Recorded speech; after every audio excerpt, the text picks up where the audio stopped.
Bien, alors bonsoir tout le monde, et nous nous retrouvons donc pour l'histoire de la paracha de Korach, d'après les enseignements du Rav Akiva Kashtiel dans son Iftarol le Shulchan. Et la paracha de Korach parle de cette révolte de Korach, Corée en français, le cousin de Moshe, qui se révolte parce que il n'est pas d'accord avec la politique des Minouim, comme en français, les nominations de Moshe, qui a nommé pour la prêtrise son frère Aharon. Et Korach vient contester. Alors, bien sûr, quand on conteste de façon, d'une belle façon. Il vient au nom de grands idéaux, qui kol ha'eda kulam kedoshim u'tocham Hashem u'madua titnasu al ke'al Hashem. Toute l'assemblée de Dieu, tout le peuple d'Israël est un peuple saint. Tout le monde a été au mont Sinaï, tout le monde a entendu Dieu parler directement à la communauté des enfants d'Israël. Pourquoi a-t-on besoin d'un leadership de Kohanim, de prêtres, de Lévi'im qui doivent gérer? Euh, bon, c'est une belle. Effectivement, on peut se poser la question, pourquoi a-t-on besoin d'une hiérarchie religieuse dans le peuple d'Israël? Et là, le Midrash vient à notre aide, parce que le Midrash nous dit, un instant, c'est pas ça qu'il a dit. Écoutez bien ce qu'il a dit. Nitkane al nesiuto shel Elitzaphan. Il n'était pas d'accord du fait que son cousin Elitzaphan a reçu une nomination, alors que d'après lui, il était dans la lignée des héritages avant Elitzaphan. En fait, c'est tout simplement de la jalousie. Alors, on masque ça, on habille ça avec une idéologie. Tout le monde est saint, on n'a pas besoin de prêtres. Je rappelle que c'est l'idée qui a été développée par l'Église. Beaucoup de rabbins voient dans la paracha de Korach, en fait, une confrontation avec. Beaucoup de rabbins comparent Korach à Jésus en disant c'est le même problème qu'a dit Jésus. On n'a pas besoin du peuple d'Israël. Que dit l'Église? Jésus, c'est encore un autre problème, c'est que dit l'Église? On n'a pas besoin du peuple d'Israël. Nous sommes tous les enfants du bon Dieu et chacun est égal à tout le monde. On n'a pas besoin de cette hiérarchie. Autant que je connais l'Église, il y a une hiérarchie dans l'Église aussi. La société humaine ne peut pas vivre sans hiérarchie. Mais en tout cas, la contestation, elle est au niveau d'un principe. Il faut l'égalité, la démocratie, l'égalité totale entre tout le monde.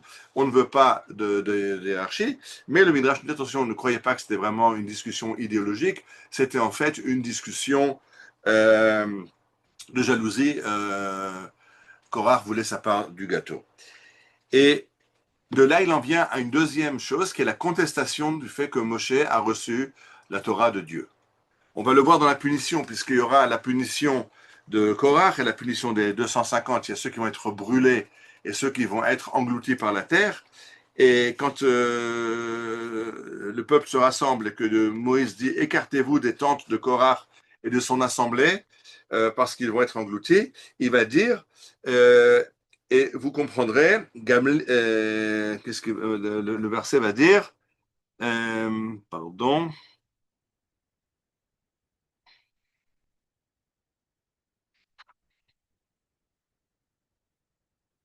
Ah, Bezot ted'u ki Adonai shelachani ki lo milibi. Par cela, par la punition que ces gens-là vont avoir, vous saurez que c'est Dieu qui m'a envoyé et que ce n'est pas moi qui ai décidé.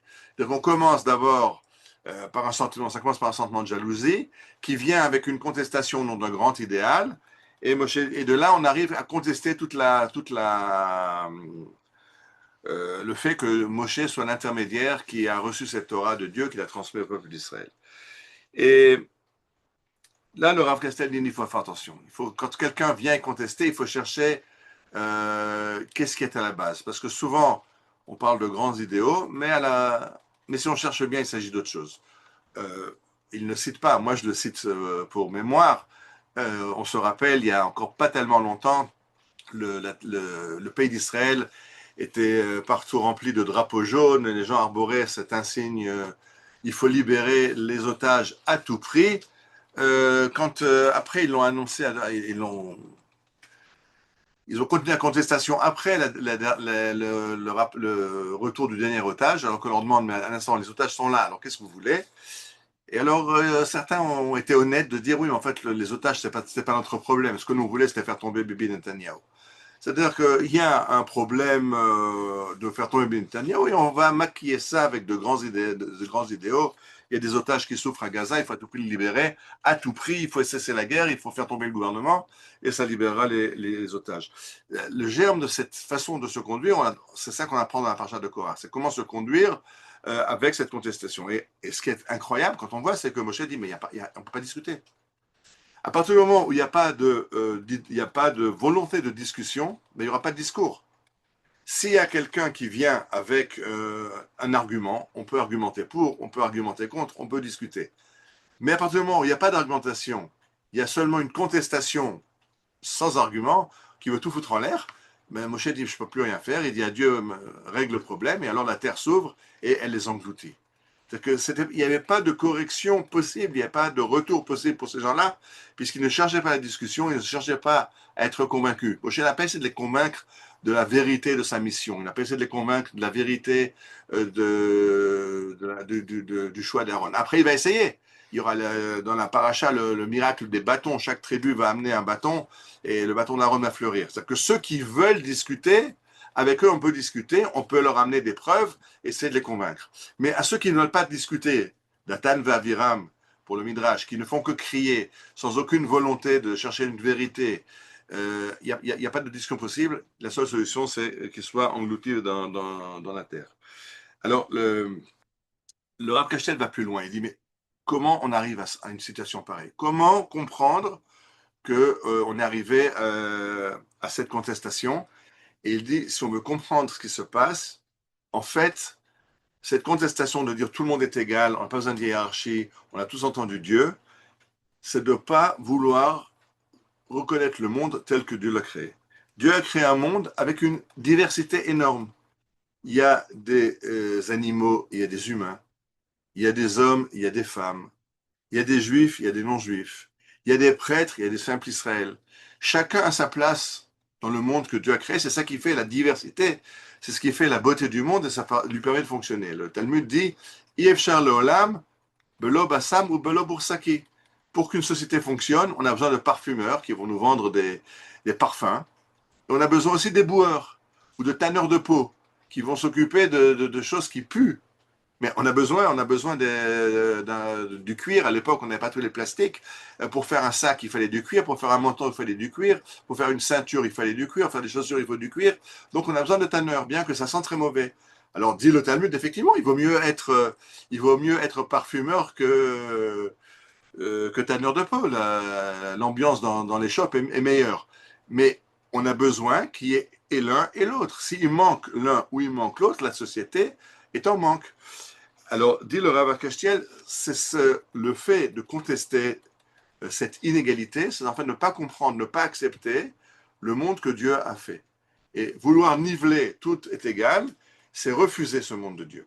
Alors il dit, même dans un organisme, il y a la main, il y a le pied, il y a la tête, il y a le poumon, il y a le cœur. Si le cœur veut se prendre pour un poumon, ça ne marchera pas. Si les pieds veulent se prendre pour les mains ou pour la tête, le corps sera gravement malade. On a besoin que chaque partie de l'organisme remplisse sa fonction pour que l'organisme fonctionne.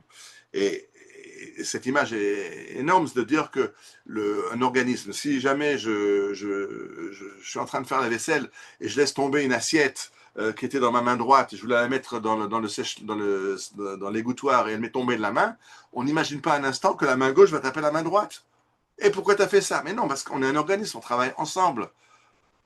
Chacun a sa place.